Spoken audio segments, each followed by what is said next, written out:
Hey YouTube, it's Rarity and I'm back again with another duel video. Today we have Burning Abyss versus Infernoids, and this is a pretty interesting matchup.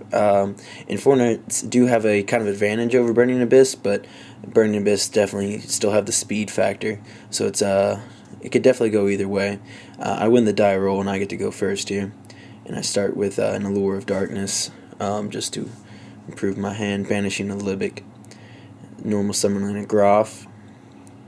And this is actually the second time I played against Infernoids. The first time was at YCS Charleston. That was the first time I ever got to see them. I have very little playtesting against it. I special summoned a Farfa from hand and detached the Graf, milling 3, then special summon using Graf's effect. Special summoning a Skarm.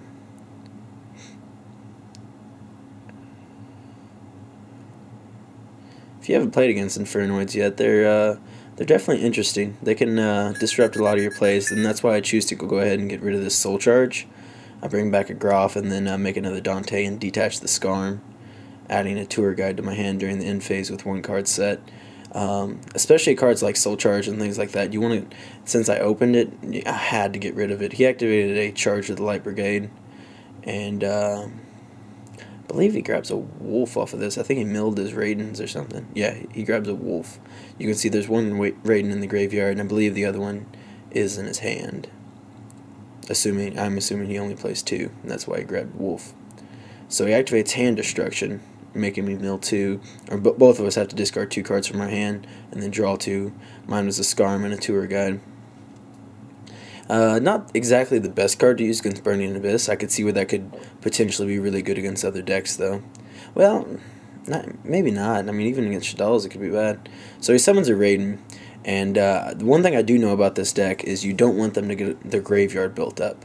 You know, similar to Light Sworns or Dragons or anything, you know. If you can prevent them from getting just a huge graveyard, accumulating a lot of resources, then you can definitely disrupt their plays. And just not so much disrupt their plays, but keep their plays from being a possibility. So what I end up doing is I end up econing, tributing my Dante to take the Raiden, therefore he can't mill anymore. Also, he has yet to summon an Infernoid monster, so that means he won't be banishing my Dante, and I will get the ad back. So against Infernoids, I feel like all you have to do is just play smart and resourcefully. You don't want to OTK unless you have the opportunity, like, definitely. So he summons a Antra, and then bounces my Dante back to the extra deck. Graf hits the graveyard, and special summons Libic, and then Libic then special summons a Farfa. So it goes to the end phase, he gets his Raiden back and he mills 2 more, and then I search for a tour guide.